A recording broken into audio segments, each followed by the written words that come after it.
सही मुस्लिम सही बुखारी में लिखा गया कि हर मुसलमान का ये फर्ज है कि अपने बच्चों के साथ आपको इंसाफ करना है। हदीस में ये बात लिखा हुआ है, रामायण में गीता में नहीं लिखा है, लेकिन जितने मुसलमान यहाँ बैठे हैं आपके हदीस में ये बात लिखी गई कि आपको अपने बच्चों के साथ इंसाफ करना है, अपने बच्चों को अच्छा नाम देना है, उसकी तालीम और तरबियत की चिंता करनी है। लेकिन यहाँ जितने मुसलमान बैठे हैं जरा दिल पर हाथ रखकर बोलिए, आधे से ज्यादा मुसलमान ऐसे हैं जो चाह कर भी अपने बच्चों के साथ इंसाफ नहीं कर पा रहे। और आपकी हालत देखिए, आप कहते हैं कि आज का हुक्मरान जालिम है। यहाँ बैठा बहुत आदमी कह रहा है कि हमको लालू जी ने ठग लिया, मुसलमानों के साथ दगा हो गया, मुसलमानों का लोगों ने इस्तेमाल कर लिया, भाजपा वालों ने परेशान कर दिया। हम आपको बता रहे हैं मुसलमानों की हालत इसलिए नहीं खराब है कि आपको कांग्रेस ने ठगा कि लालू ने ठगा, इसलिए नहीं खराब है कि आपको भाजपा परेशान कर रही है। मुसलमानों की हालत इसलिए खराब है कि आपने इस्लाम में राजनीतिक सामाजिक जीवन के नजरिए से जो बात आपके नबी ने बताया, पैगंबर साहब ने बताया, आप उसको भी फॉलो नहीं करते हैं। मेरे भाई, पैगंबर साहब ने कहा कि जिस कौम को अपने रहनुमाओं की समझ न हो उसके ऊपर जालिम हुक्मरानों को मुसल्लत कर दिया जाता है। ये प्रशांत किशोर नहीं बोल रहे हैं, ये प्रशांत किशोर नहीं बोल रहे हैं, ये पैगंबर साहब ने कहा है।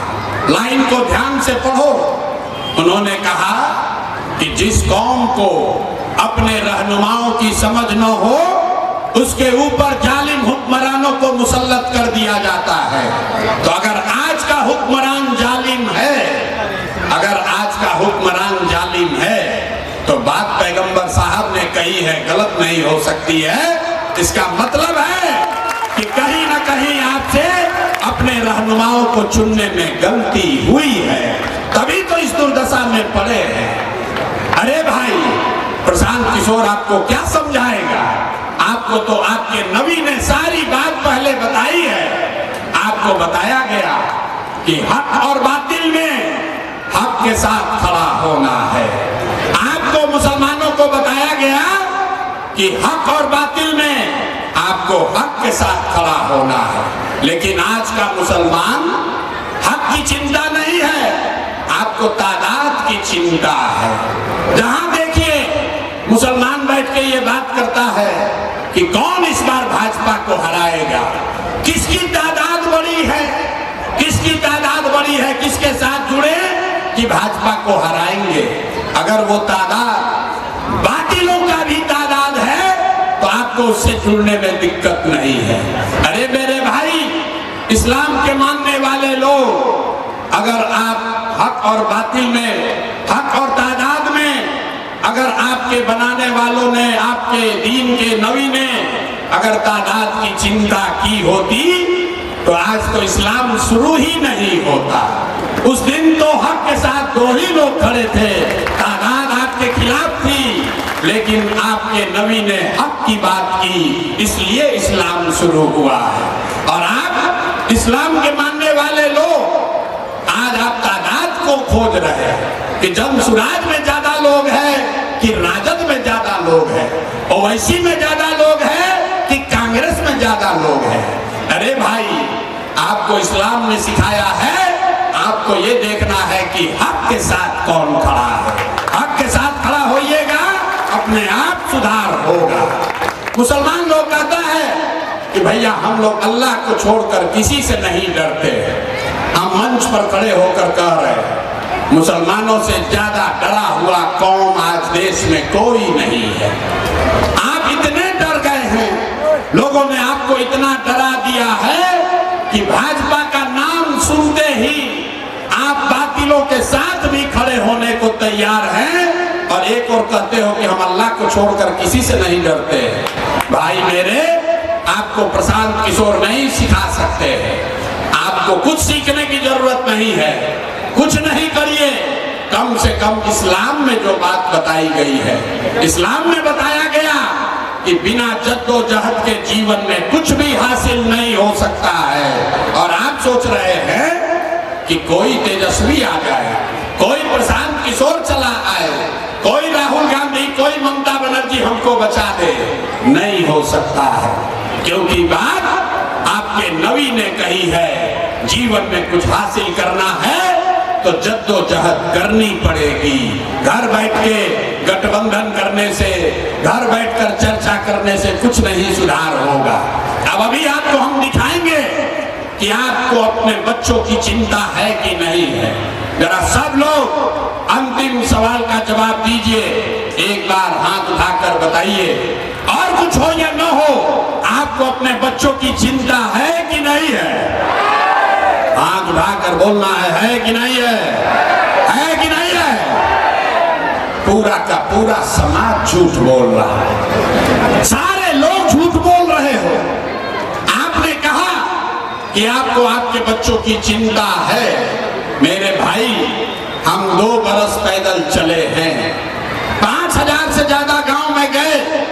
मुसलमानों का कोई ऐसा बड़ा गांव नहीं है जहां हम न गए हो।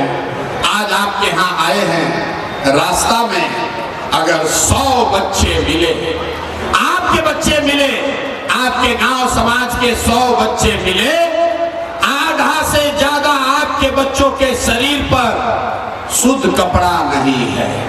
इस बरसात के मौसम में आप किसी भी गांव में चलिए, ज्यादातर मुस्लिम बच्चों के पैर में, छोटे बच्चों के पैर में हवाई चप्पल भी नहीं है। हम लोगों से पूछते हैं, अरे भाई अपना बच्चा का क्या दशा किए हो? अरे कम से कम चप्पल काहे नहीं खरीदते हो?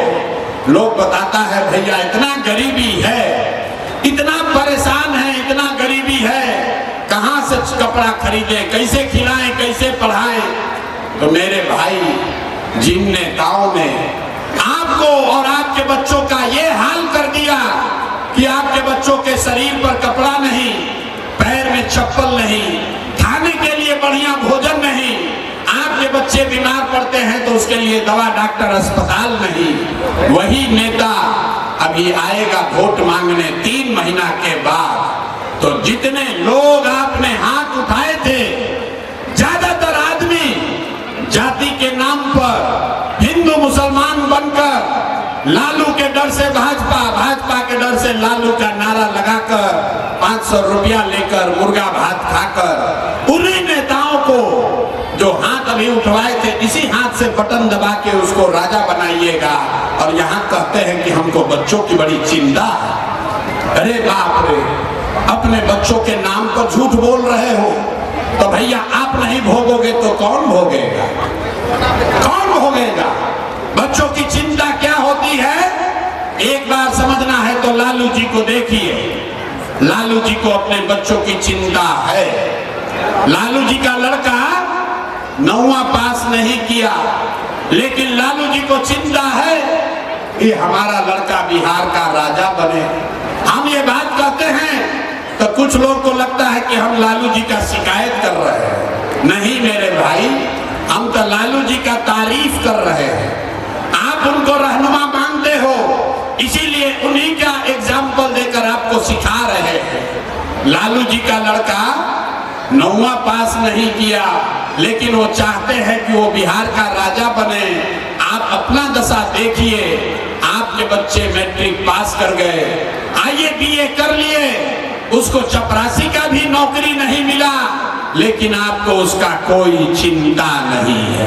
आप तो लालटेन में किरासन तेल बनकर जले जा रहे हैं, आपको कोई चिंता नहीं। अगर हमारी बात झूठ लगे तो अपना दिल पर हाथ रखकर बोलो, पिछली बार कब बात किए थे कि अपने बच्चों को नौकरी कैसे मिलेगी? बिहार में किसी गांव में जाइए, घर में, दलान में, खेत में, खलिहान में, चौक चौराहा पर, चाय के दुकान पर लोग बैठ के बतिया रहा है, लालू जीती हम की, नीतीश जीती हम, मोदी आई हम की, जनसुराज जीती। अरे भाई, कभी ये भी तो चिंता कर लो तुम्हारे बच्चों का क्या होगा। हम बिहार के गांव में चलते हैं, लोगों से पूछते हैं भैया वोट किसको दिए थे, बोलता है मोदी जी को। सुनिए बिहार का कहानी, लोग कहता है मोदी जी को, पूछे क्या है, बोला मोदी जी का सीना है 56 इंच का, मोदी जी सब मुसलमान लोग को मार के भगा देंगे, पाकिस्तान को 4 टुकड़ा कर देंगे। देखिए बिहार के लोगों का दुर्दशा। यहाँ किशनगंज में, अररिया में, सीमांचल के गांव में बैठ के लोगों को ये समझ है, ये दिख रहा है कि मोदी का सीना 50 इंच है कि 56 इंच, लेकिन पूरे बिहार का, आपका बच्चों का सीना खाए बगैर सिकुड़ा के 15 इंच हुआ है, ये लोगों को नहीं दिख रहा है। अब फिर कहता है कि बिहार में सुधार नहीं हो रहा। अरे भाई बिहार में सुधार होना ही नहीं है, बिहार के लोगों को सुधरना नहीं है। 5 बरस आप दोजख नरक का जिंदगी बिता रहे हैं।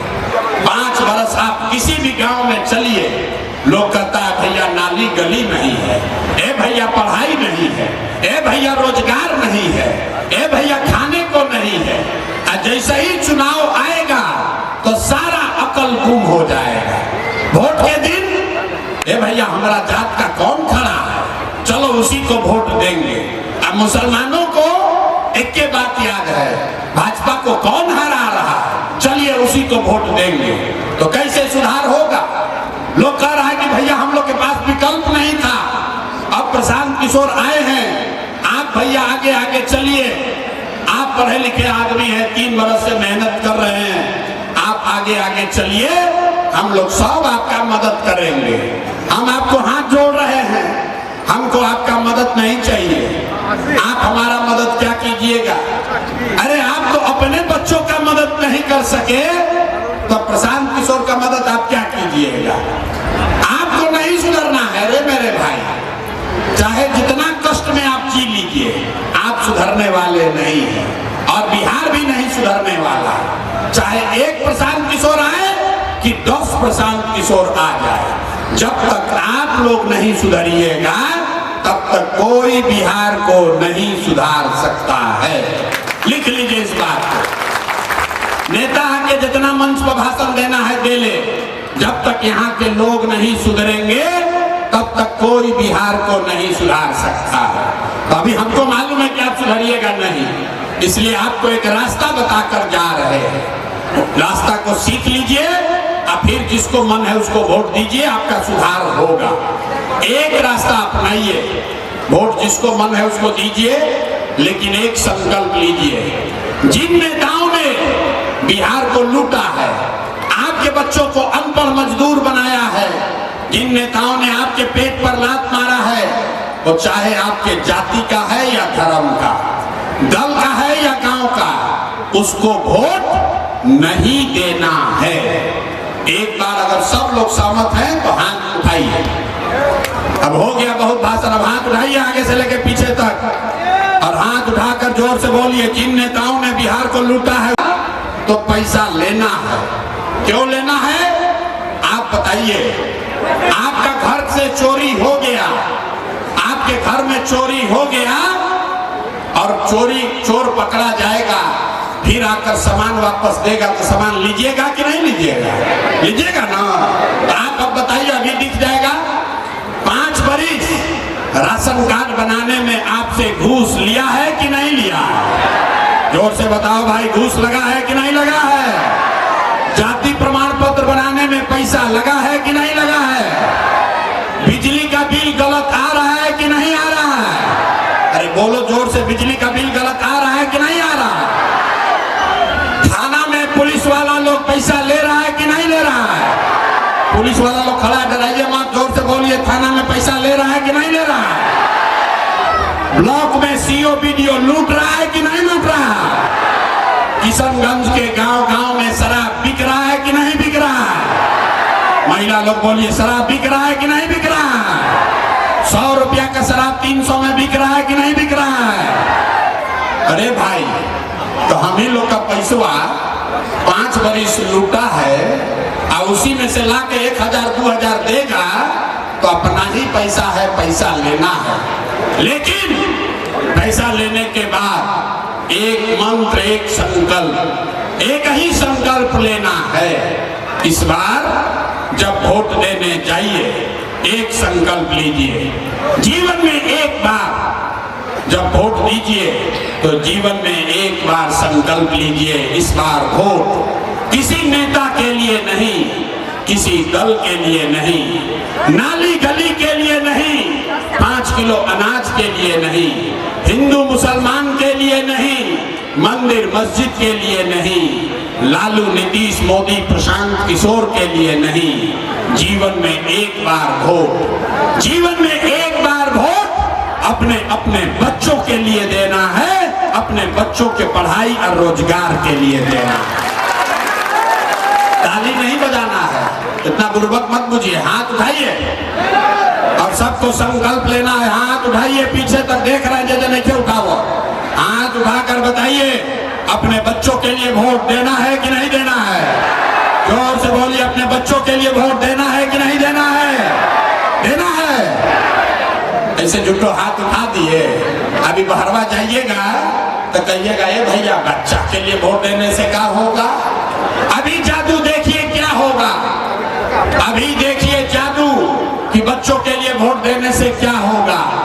आपने मोदी का चेहरा देखकर वोट दिया तो चाय बेचने वाले मोदी देश के राजा हो गए। आपने लालू जी का चेहरा देखकर वोट दिया तो भैंस चराने वाले लालू यादव 30 बरस से बिहार के राजा हैं।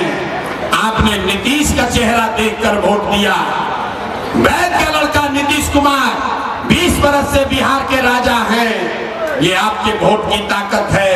एक बार प्रशांत किशोर की, अपने भाई अपने बेटे की बात मानिए, एक बार अपने बच्चों का चेहरा देखकर वोट दीजिए। आपके वोट में इतना ताकत है, आपका बच्चा भी बेरोजगार नहीं रहेगा।